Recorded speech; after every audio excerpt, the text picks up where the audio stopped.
Hi guys, what's up? Welcome back to my channel. My name is Swati and today on this channel we are going to do the most narcissistic but beloved theme on YouTube, and that is a Q&A. I asked you guys to send me questions to celebrate 20k, but guys, we went from 20 to 29k like this. I'm so excited and happy about it. Thank you so much, and please consider this video as a formal welcome to all those of you who are new on this channel. The last time I did a Q&A, it was I think a year back. I had around 2000 subscribers back then. I am so happy and grateful to you guys. So let's start with the Q&A, but before that, it's going to rain and it is the pakoda season in India. Now we can't get pakodas, but let's go and get some tea, shall we?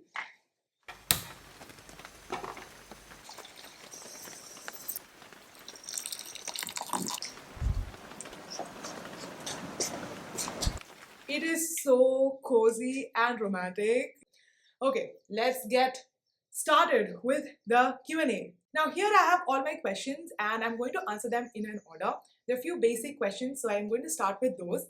Starting off with a question that actually nobody asked, but since my channel name is not my name, I think that's what I should be answering. My name is Swati Hariharan, which is also my Instagram ID. Shameless plug-in. If you are on Instagram, you can consider following me there. And my spelling is Swathi.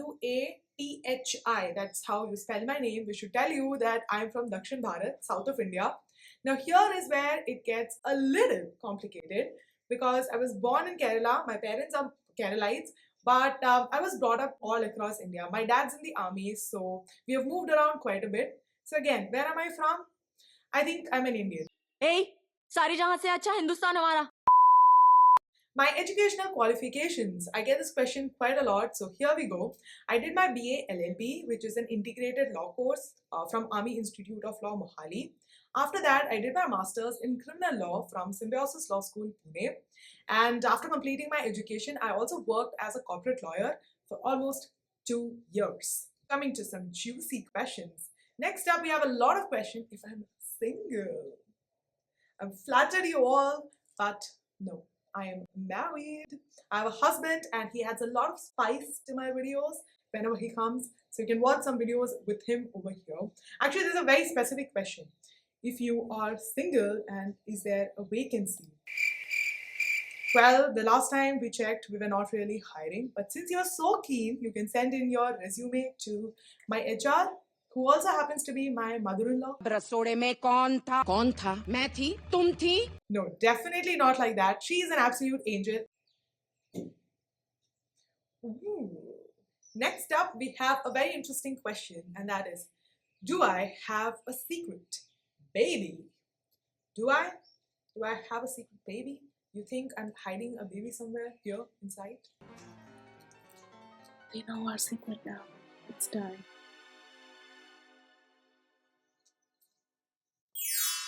I really think this question is a joke, but if you're serious, then you never know if I have a secret baby. I don't have a baby, and if I ever have a baby, then definitely that baby will be a part of this channel. You will see that baby, and imagine the amount of cuteness on this channel.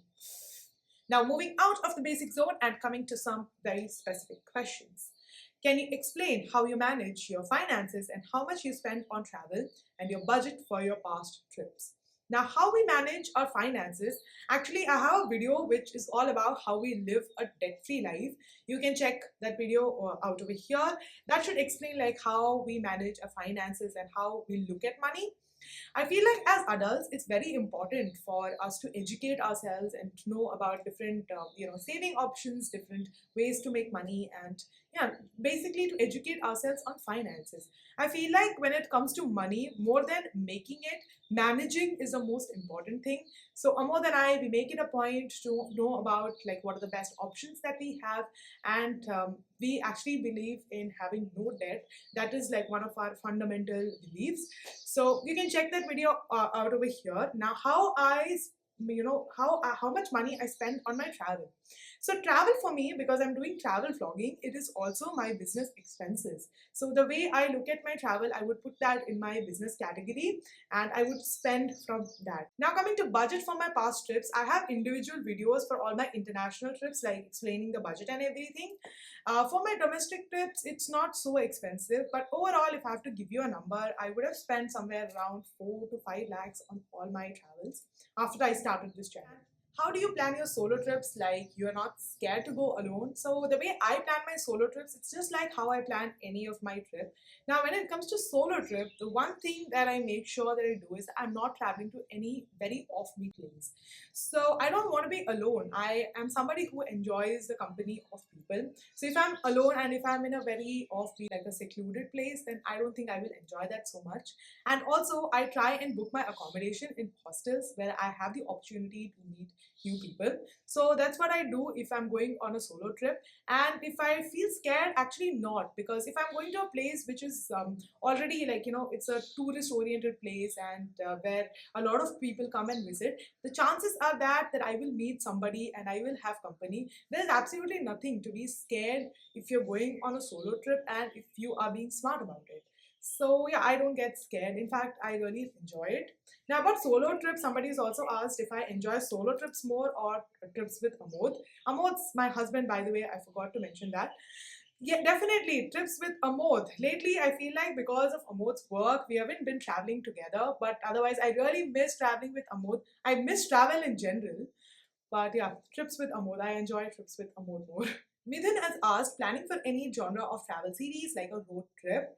So as of now, I'm not planning anything. I assume your question is for like post-COVID second wave. So right now, I'm not planning anything. But one thing that I definitely want to do is travel to all the Indian states.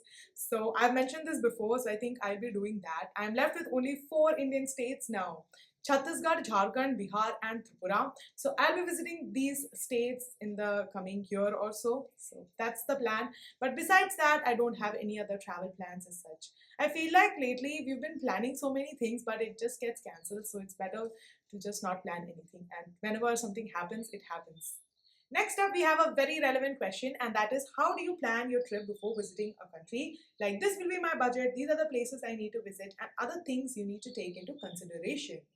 Now, when I'm visiting a foreign country, I make sure that I do a lot of research. So I kind of know like how much money I would need. I would have a budget, and it totally depends on like the kind of travel that I want to do in that country. Sometimes it is budget travel, sometimes it is luxury travel. So based on whatever budget I have, I plan my itinerary and the things that I need to do.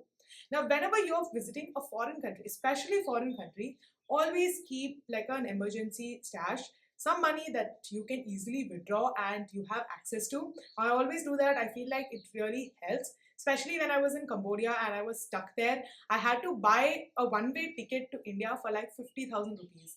I feel like if I didn't have that, I would have been um, not in soup, but I wouldn't have been very comfortable. But having an emergency fund, this need not be just for your travel. It could be like a generally an emergency fund in case of any life emergency. I feel like that really comes in handy, especially during this time. Next question, my workout routine. So I used to be somebody who used to go to the gym, and that's my favorite way to work out, to go to the gym, to run, to do some weights. I love that. But now I don't have an access to a gym because of everything that's happening. But right now what I do is I do running, I do a dance workout, and I also follow these plans by Chloe Ting. She's an amazing YouTuber and she has a lot of these workout plans. Right now I'm doing the summer shred challenge. It kills me, but it is so good. Hi Swati, where do you see yourself in 5 years from now? The reason I'm asking this is most travel bloggers tend to get redundant with their content due to various personal reasons. All the best for your channel. Thank you so much. And coming back to your question, 5 years. 5 years is a long time. I don't know. If you ask me right now, I'll probably say like I want to be successful. I want to have a huge channel, a really good community. But honestly, you can never be sure what you really want in like 5 years. It's a long time. 5 years back, I had very different dreams for myself. I was in law school. All I wanted to do was get into a really good law firm, make it a partner by 32, 33. That was my biggest aspiration back then.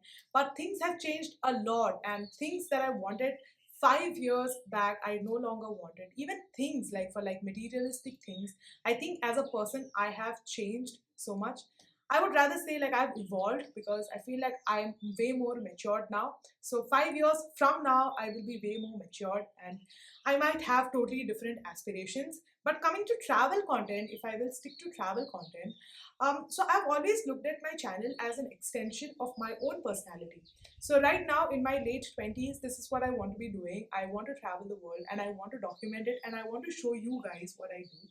But if from 5 years from now, if I don't want to do it, absolutely, like if I don't want to document and show the world what I want to do, I will not be doing it. So I cannot really commit right now that, okay, I will be doing this even after 5 years, 10 years. You never know. And you cannot be committing like, you'll be watching my content after 5 years. So we'll see. As of now, I'm absolutely enjoying what I'm doing right now. And I have no thoughts about changing my field or doing something else. What camera and other accessory do I use to make my video? Well, I have a detailed video which I will link over here, which is all about my camera and my gadgets. But I use Canon M50, which is my primary vlogging camera, a great camera. So that's what I'm using to record this video. I also have a GoPro Hero 9 and I had a DJI Mavic Mini, a drone. But that crashed recently in Jabalpur, so I don't have that anymore. But this is basically what I use to make my videos. I'm really sorry, the camera battery just died on me, so if there's a change in frame, that's because of that. Coming back to the questions, I want to start travel vlogging. You're my favorite vlogger. Thank you. I have two questions. Can you give me some tips on travel vlogging, and also what's the biggest challenge that you face as a travel vlogger? So biggest challenge would be, like, personally for me, if I'm traveling with somebody, then for that person, because they are not, if that person is not a travel vlogger, for them it's like vacation, but for me it's work. So I'm approaching it from a work perspective while the other person just wants to chill and relax. So sometimes that causes a little bit of clash, and yeah, sometimes I feel like I'm causing somebody else some kind of inconvenience. So that's the biggest challenge that I face.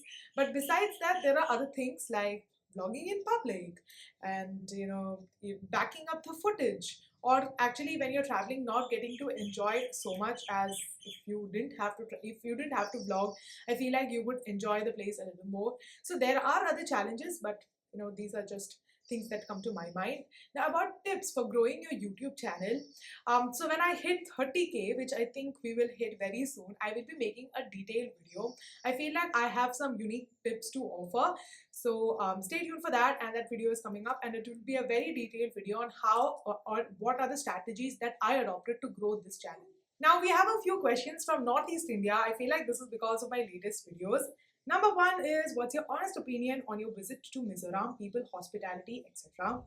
Like I mentioned in my videos, I mean, I don't know what to say. The hospitality and people of Mizoram, it's just next level. The hospitality is so good. Like randomly, people would invite you over for a cup of tea or for lunch. It's just amazing. But what really inspired me about Mizoram is the excellent civic sense. I don't think I have seen such high level of civic sense in any other part of India. Be it the traffic lights or the basic discipline, people there actually follow the law, and it's just amazing. I feel like just for to see how Mizoram operates, everyone should go to Mizoram and learn something from Mizo people and take it back and probably spread it across India. And that way India can be a much, much better place to live in. My favorite thing about Nagaland, can I just say food? The food in Nagaland, that bamboo shoot curry.